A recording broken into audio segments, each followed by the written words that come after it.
Super prime time presented by ortho Ayurvedic oil and capsules, जोड़ों के दर्द की बेजोड़ दवा। नमस्कार, कैसे हैं आप? सुपर प्राइम टाइम में आपका स्वागत है। मैं हूं आपके साथ निशांत चतुर्वेदी। न्यूक्लियर वॉर से जुड़ी सबसे लेटेस्ट हॉरर रिपोर्ट दुनिया के सामने आई है। यह रिपोर्ट इसलिए अहम है क्योंकि इसे अमेरिका ने जारी किया है। खुद अमेरिकी विदेश मंत्री ने इस रिपोर्ट की बिना पर यह खुलासा किया है कि जिनपिंग की न्यूक्लियर फैक्ट्री में लगातार विनाशक बमों की खेप तैयार हो रही है। इतना ही नहीं, पेंटागन ने ड्रैगन की विस्फोट साजिश से जुड़ा भी एक खुलासा किया है कि जल्द ही चीन अमेरिका में हिरोशिमा जैसा ब्लास्ट कर सकता है।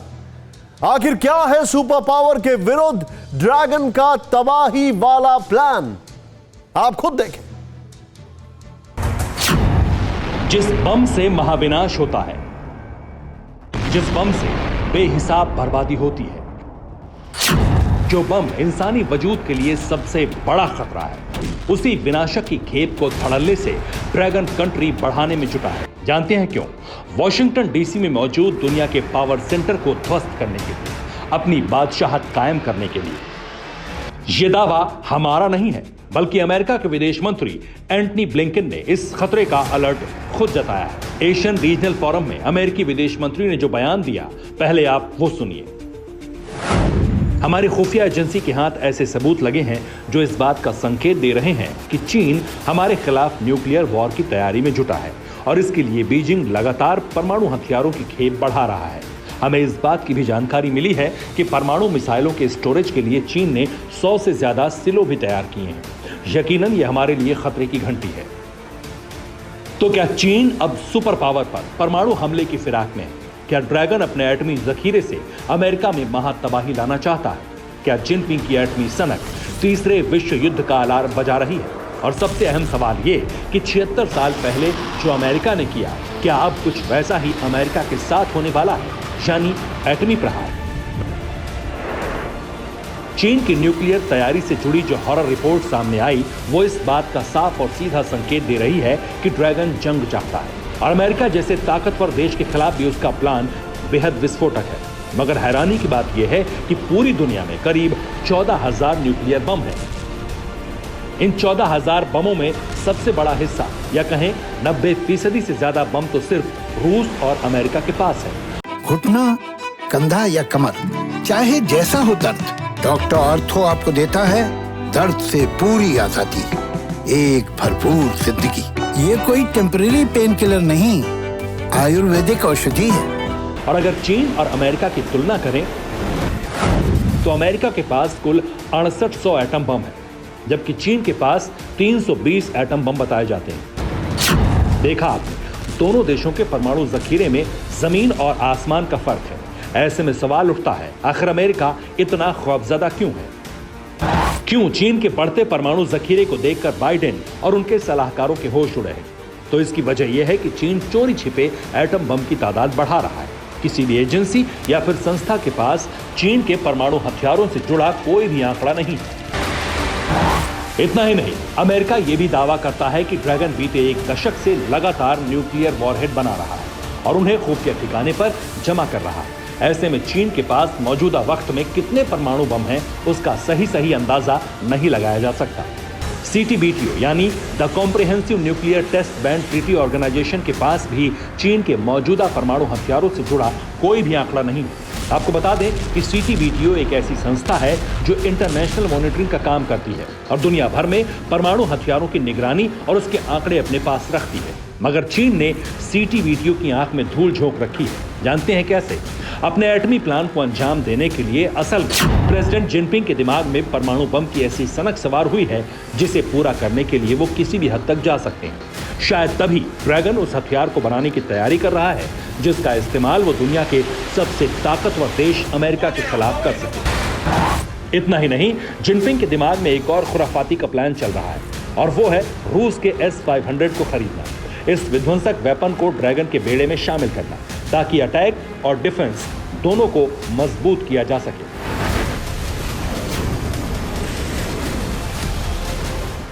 आपको बता दें कि रूसी डिफेंस बीते कई सालों से S-500 प्रोमेथियस पर काम कर रहा था। हाल ही में रूस ने S-500 प्रोमेथियस के सभी टेस्ट और ट्रायल पूरे किए और जल्द ही इस मिसाइल डिफेंस सिस्टम की तैनाती वॉर जोन में होने वाली है।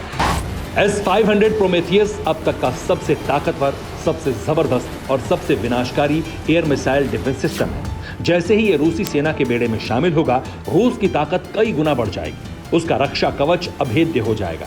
ऐसे में चीन जल्द से जल्द इस विध्वंसक डील को रूस से करने की तैयारी में है, ताकि अमेरिका से जंग हो तो इस जंगबाज का इस्तेमाल कर सके। यानी इस बार अमेरिका के खिलाफ ड्रैगन एक ऐसा चक्रव्यूह तैयार कर रहा है जिससे पार पाना शायद आसान नहीं होगा।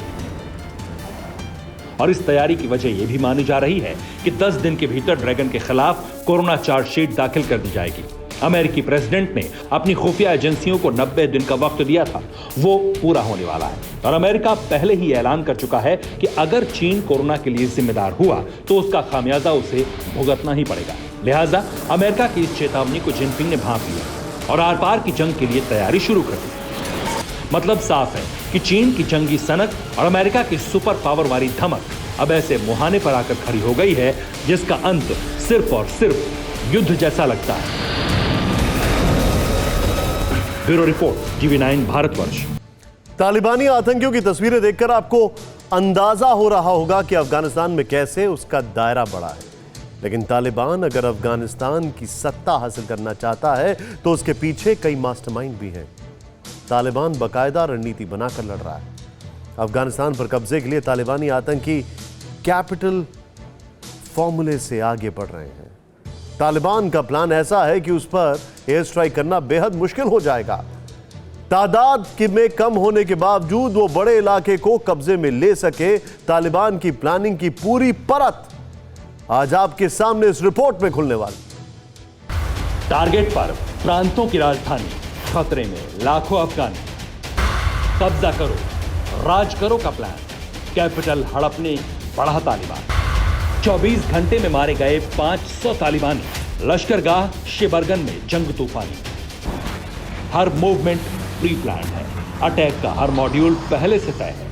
ये गोलियां किस दिशा में चलेगी, कवर फायर किधर से मिलेगा और अफगान सेना को कहां किस तरह उलझाए रखना है, ये एक सोची समझी रणनीति है। सादे कपड़ों में लड़ रहे ये आतंकी बेपरवाह और खूंखार नजर आते हैं, लेकिन अब ये खुलासा हो चुका है कि खून की प्यासी ये टोली यूं ही कहीं नहीं पहुंच जाती, यूं ही ये किसी शहर में दाखिल नहीं होते। आतंकियों का दस्ता बस यूं ही दहशत मचाने नहीं घूम रहा। ये साफ हो गया है कि तालिबान के आतंकी बाकायदा एक रणनीति के तहत लड़ रहे हैं। किसी भी देश की सेना की तरह ही इनका रूट, टारगेट और मिशन तय है। इन्हें सिर्फ और सिर्फ आगे बढ़ने का हुक्म नहीं मिला, बल्कि ये ठहरते भी हैं और टारगेट पूरा होते ही एक खास स्टॉप पर रुक जाते हैं। कैसे, हम आपको बताएंगे। आज आपको पता चलेगा मिशन अफगानिस्तान फतह का फॉर्मूला क्या है। फिलहाल जोरदार जंग के स्पॉट पर गौर कीजिए। सबसे बड़ी और जोरदार लड़ाई हेलमंद की राजधानी लश्करगाह में चल रही है। तालिबानियों की एक बड़ी टोली ने दक्षिणी निमरोज प्रांत की राजधानी जरांज पर कब्जा जमाया है। दूसरी ओर प्रांतीय राजधानी शेबरगन में भी आतंकी कहर बरपा रहे हैं। तीनों जगहों पर जंग का तरीका एक है, रणनीति भी एक है और मिशन भी एक ही है। दरअसल तालिबान अफगानिस्तान पर कब्जा करने के लिए स्टेप वाइज आगे बढ़ रहा है और मकसद यह है कि प्रांतों की राजधानी पर कब्जा करना है। लश्करगाह में सेना के प्रहार के बाद तालिबानियों ने अपनी ताकत बढ़ाई और जबरदस्त हमला कर रहे हैं। दूसरी ओर जावजान प्रांत के शेबरगन शहर पर भारी हमला किया गया, लेकिन यहां अफगान सेना ज्यादा मजबूत साबित हुई और तालिबानियों को कदम पीछे हटाने पड़े। तालिबानियों का मकसद प्रांतों की राजधानी पर कब्जा करना है। तालिबानी सरकारी दफ्तरों को कब्जे में लेने की कोशिश कर रहे हैं। पुलिस स्टेशन, खुफिया एजेंसी के दफ्तर आतंकियों के टारगेट पर हैं। तालिबानियों की कोशिश अब यह है कि वो किसी भी प्रांत की राजधानी पर कब्जा करें, वहां के सरकारी सिस्टम को हड़पें और उसे नेस्तनाबूद कर दें और फिर उस इलाके को तालिबान के कब्जे वाला इलाका घोषित कर दें। तालिबानी जंग में हर तरीका आजमा रहे हैं। लश्करगाह में मानव बम का इस्तेमाल किया गया। तालिबान ने इसका वीडियो भी जारी किया है। लश्करगाह में तालिबानी सुसाइड बॉम्बर ने कार में धमाका किया। टारगेट पुलिस हेडक्वार्टर था। शनिवार को कुंदूज में अफगान एयरफोर्स ने बड़ी एयर स्ट्राइक की, जिसमें तालिबान को काफी नुकसान पहुंचा है। कुंदूज में शुक्रवार रात 2 बजे से सेना और तालिबानी आतंकियों में जंग जारी है। कुंदूज में जंग में अब तक 11 नागरिकों की मौत हो चुकी है, 42 जख्मी हैं। अमेरिका ने भी अफगान में अपना शक्तिशाली B-2 बॉम्बर भेजा है। B-2 बॉम्बर कतर, पाकिस्तान से होते हुए अफगानिस्तान पहुंचा है।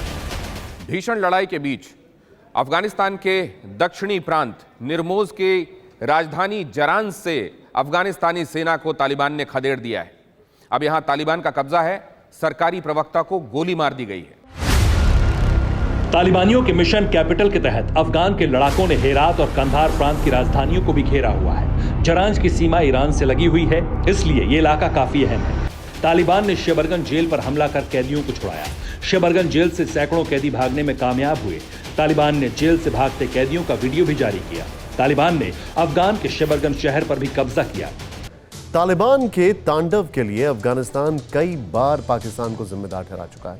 एक बार फिर संयुक्त राष्ट्र में अफगानी राजदूत ने पाकिस्तान का नाम लिया। अफगानिस्तान में जो भी अस्थिरता और खून खराबा चल रहा है, उसके लिए पाकिस्तान को जिम्मेदार ठहराया। भारत ने भी नाम लिए बगैर आतंकवाद के लिए पाकिस्तान पर निशाना साधा है। इस बीच अमेरिका में भी तालिबानियों को रोकने के लिए पाकिस्तान पर प्रतिबंधों का प्रहार करने की मांग उठी है।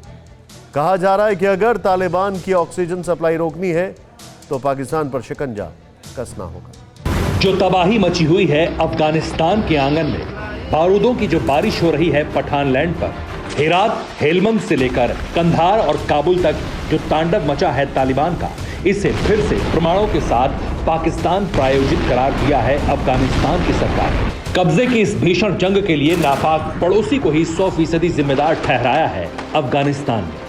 दुनिया की सबसे बड़ी शांति सभा में अफगानिस्तान की सरकार के दूत ने सबूतों के साथ अफगानी अशांति की व्याख्या की है। संयुक्त राष्ट्र सुरक्षा परिषद में जब पाकिस्तान की आतंकी नीति पर चर्चा हो रही थी, उसी समय अफगानिस्तान के रक्षा मंत्रालय ने बाकायदा एक बयान जारी किया, जिसमें दावा किया गया है कि तालिबान की ओर से लड़ रहे 30 पाकिस्तानी मारे गए हैं। लश्करगाह शहर में तालिबान के ठिकानों पर अफगान बलों के हवाई हमले में ये पाकिस्तानी मारे गए। अफगानिस्तान ने पाकिस्तान के पाप के साक्ष्य देने की तैयारी भी शुरू कर दी है, ताकि उसका दावा साबित हो सके। अफगानिस्तान को इसके लिए ज्यादा मशक्कत करने की भी जरूरत नहीं है। एक नहीं 100 सबूत है अफगानिस्तान की सरकार के पास, जिससे ये साबित होता है कि तालिबान को पाकिस्तान ही ऑक्सीजन सप्लाई कर रहा है। मसलन तालिबान की ओर से लड़ने वाले पाकिस्तानी आर्मी का अफसर मारा जा चुका है। पाकिस्तानी सेना के जवान के आई कार्ड और दूसरे सामान मिले थे। यहां तक कि TV9 भारतवर्ष के कैमरे पर तालिबानी आतंकियों ने भी कबूल किया था कि उन्हें पाकिस्तान में ट्रेनिंग मिली थी अफगानियों से लड़ने के लिए।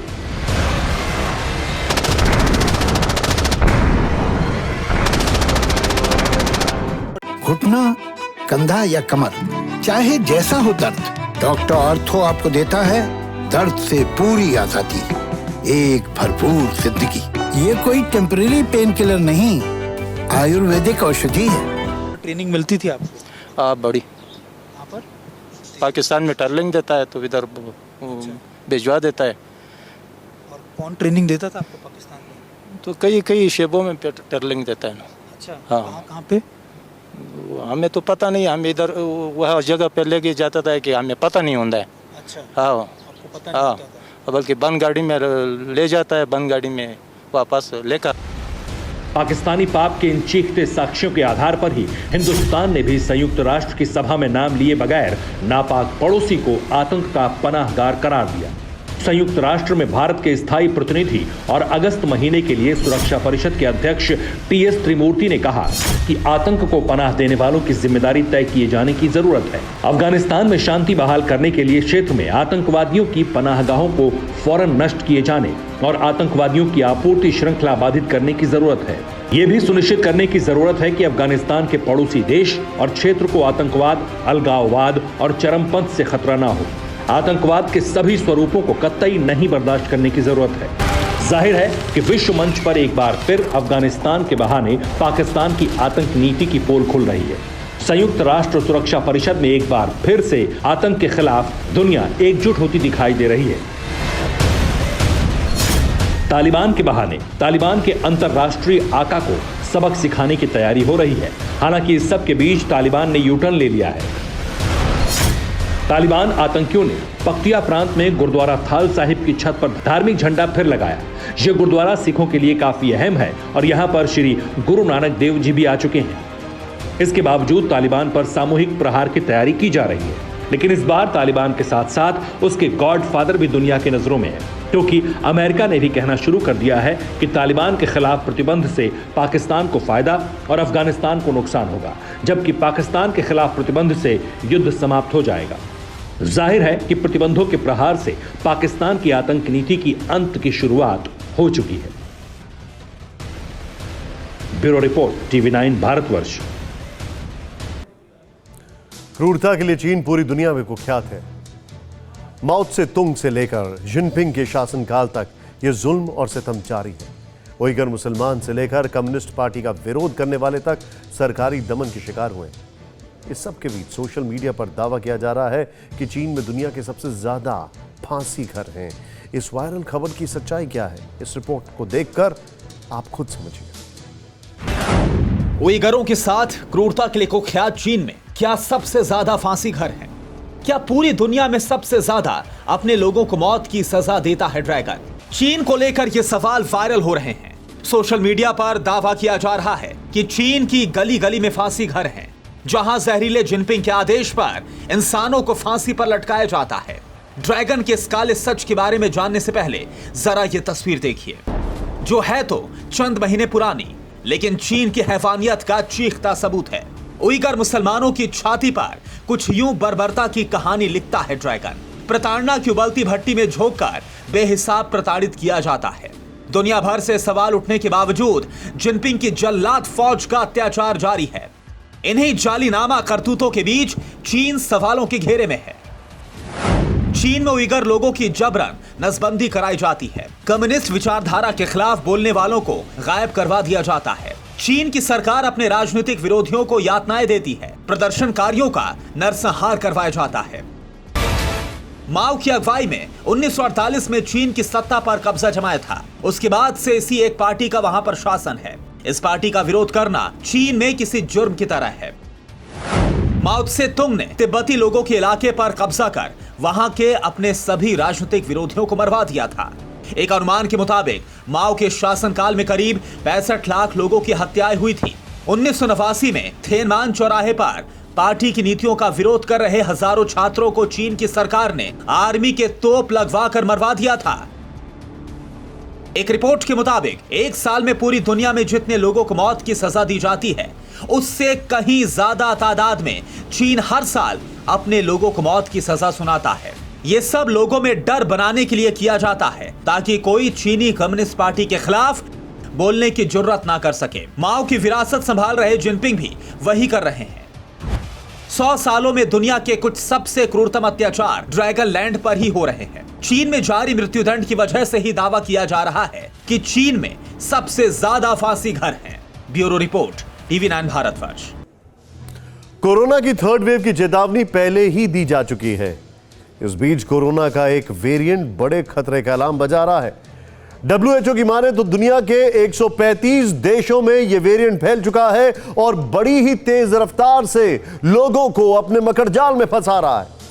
तो क्या हम कोरोना के नए और ज्यादा खतरनाक वेरिएंट्स की ना खत्म होने वाली रेस में फंसते जा रहे हैं? क्या ऐसा ही वक्त बढ़ने के साथ कोरोना अलग अलग रूप में हमला करता रहेगा? इस सवाल का जवाब जानने के लिए आपको यह रिपोर्ट देखनी जरूरी है। वुहान वायरस के खात्मे के लिए पूरी दुनिया ने ताकत झोंक रखी है। विषाणु का प्रकोप कम हो, इसके लिए मेडिकल साइंस 24 घंटे 7 दिन मिशन पर लगा हुआ है। तमाम साइंटिस्ट किलर कोरोना के वायरस और वेरिएंट पर रिसर्च कर रहे हैं। कोरोना के कहर को रोकने के लिए 9 से ज्यादा वैक्सीन तैयार की जा चुकी है। तमाम मुल्कों में वैक्सीनेशन का काम युद्ध स्तर पर जारी है, मगर बीते 1.5 सालों से कोरोना पर पूरी तरह काबू नहीं पाया जा सका है। दावा किया जाता है कि चीन के वुहान से कोरोना का वायरस निकला और धीरे धीरे पूरी दुनिया में फैल गया। मगर मौजूदा वक्त की बात करें तो घातक कोरोना के नए वेरिएंट के चलते इंसानियत पर फिर से खतरा मंडराने लगा है। एक बात जान लीजिए कि हमारा मकसद आपको डराना नहीं, बल्कि हकीकत बताना है। और कोरोना के सबसे नए वेरिएंट को लेकर जो खुलासा हुआ वो सन्न कर देने वाला है।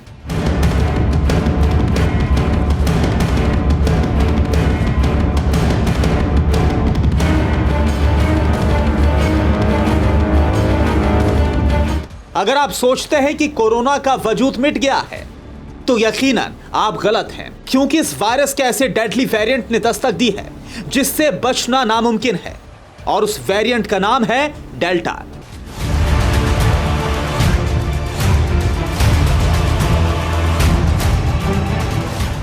WHO ने अपनी ताजा रिपोर्ट में यह खुलासा किया है कि दुनिया के 135 देशों में कोरोना का नया वेरिएंट डेल्टा कहर बरपा रहा है। बीते एक सप्ताह में इस वेरिएंट ने 40 लाख लोगों को अपना शिकार बना लिया और इसका कहर आगे भी जारी रहने की संभावना है। WHO ने डेल्टा वेरिएंट को लेकर यह भी चेतावनी दी है कि डेल्टा वायरस के बाकी सारे वेरिएंट से ज्यादा घातक है।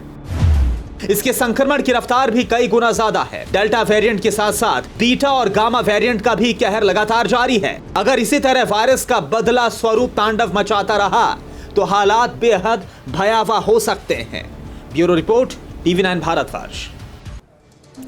सावन का महीना चल रहा है, पहाड़ से मैदान तक बारिश का दौर जारी है, लेकिन देश के आधे हिस्से में बारिश की वजह से बाढ़ आ गई है। पहाड़ पानी की बौछार से टूट रहे हैं और नदियों का जलस्तर बढ़ता जा रहा है। मौसम की वजह से इंसानों की जिंदगी मुश्किल में पड़ गई है। पहाड़ों पर लैंडस्लाइड से जिंदगी खतरे में है, तो वहीं सैलाब की वजह से मैदानी इलाकों में लोग घर छोड़ने को मजबूर हैं। उत्तर प्रदेश, मध्य प्रदेश और राजस्थान तक सैलाब की लहरों ने कहर बरपाया हुआ है।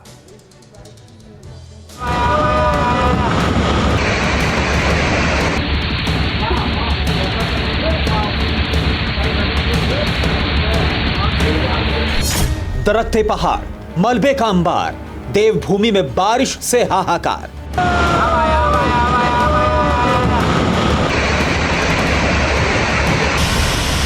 बेटा खतरे भगदा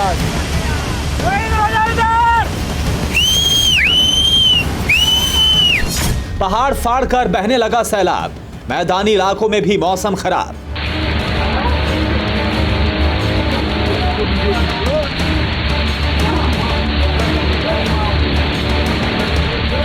मध्य प्रदेश की नदियों में उफान, राजस्थान में बाढ़ से मुश्किल में जान।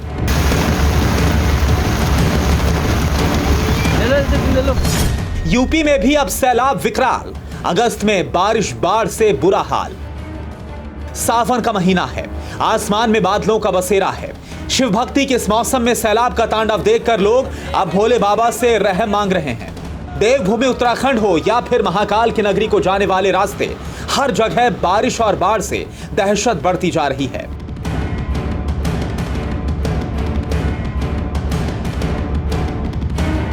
घुटना, कंधा या कमर, चाहे जैसा हो दर्द, डॉक्टर ऑर्थो आपको देता है दर्द से पूरी आजादी, एक भरपूर जिंदगी। ये कोई टेम्परेरी पेन किलर नहीं, आयुर्वेदिक औषधि है। सैलाब ने रास्ते बंद कर दिए हैं। मौसम के सितम के बीच लोगों की जिंदगी बचाने की मुहिम जारी है। खाट पर लेटी ये महिला प्रेग्नेंट है। एनडीआरएफ की टीम ने इसे गुना के सैलाब से घिरे गांव से निकालकर राहत शिविर तक पहुंचाया।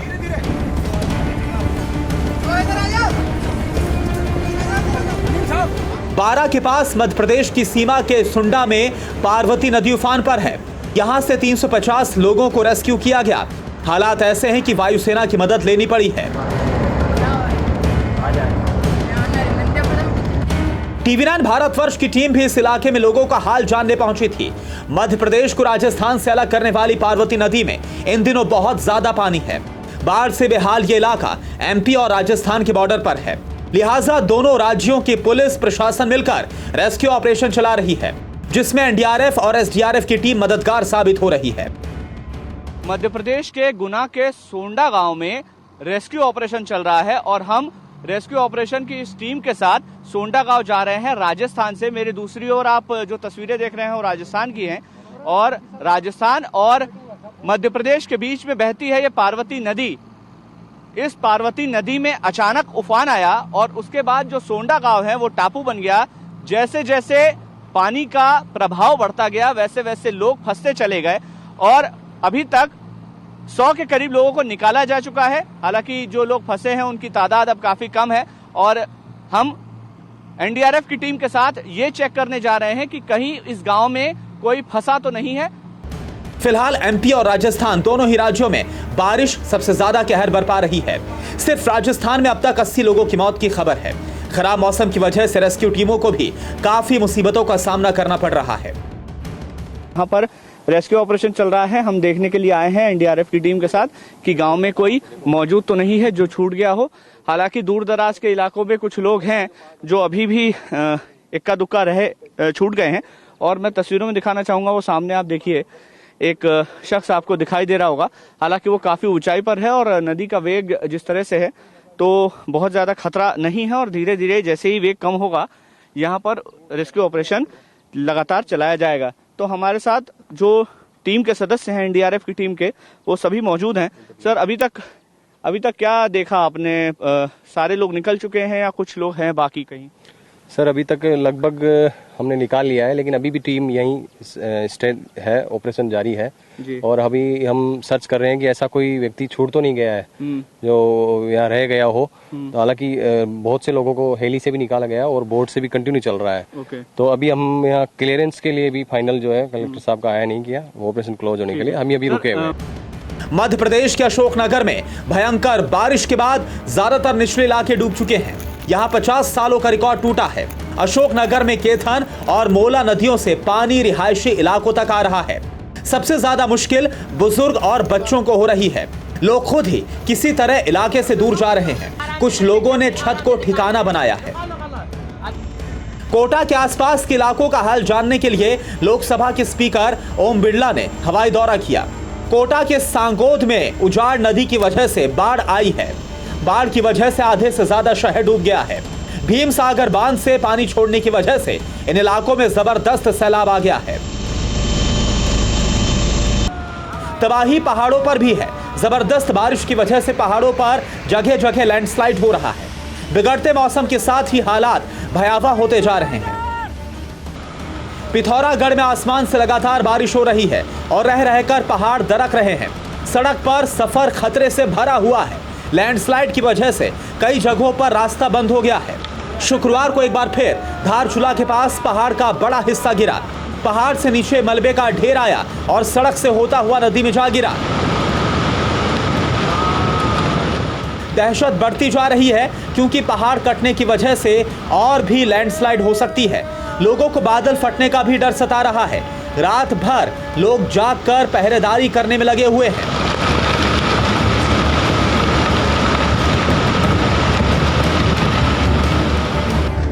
चमोली से भी ऐसे ही खौफनाक तस्वीरें सामने आई हैं, जहां नारायण बागड़ रोड पर पहाड़ का बड़ा हिस्सा भरभरा कर ढह गया। लैंडस्लाइड के वक्त वहां पर कई लोग मौजूद थे, लेकिन खतरे को पहले ही भांप लिया गया और लोग उस जगह से दूर हो गए। मंजर इतना डरावना था कि लोग डर की वजह से भागने लगे, चीखने लगे।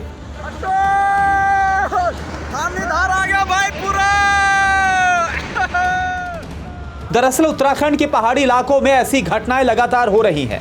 बार बार पहाड़ खिसक रहे हैं। चट्टानों के साथ साथ पेड़ भी मलबे की शक्ल में नदियों में समा रहे हैं। पिछले दिनों गंगोत्री हाईवे के पास भी ऐसा ही लैंडस्लाइड देखा गया था, जिससे हाईवे पर करीब 50 मीटर तक मलबा भर गया। ऐसी घटनाएं आपदा प्रबंधन टीम के लिए भी मुसीबत बढ़ा रही है। साथ ही ये खौफनाक मंजर इलाके के लोगों को भी डरा रहा है। फिलहाल और बारिश की उम्मीद है और जरूरी है कि पहाड़ों पर इस वक्त बेहद सावधानी के साथ सफर किया जाए।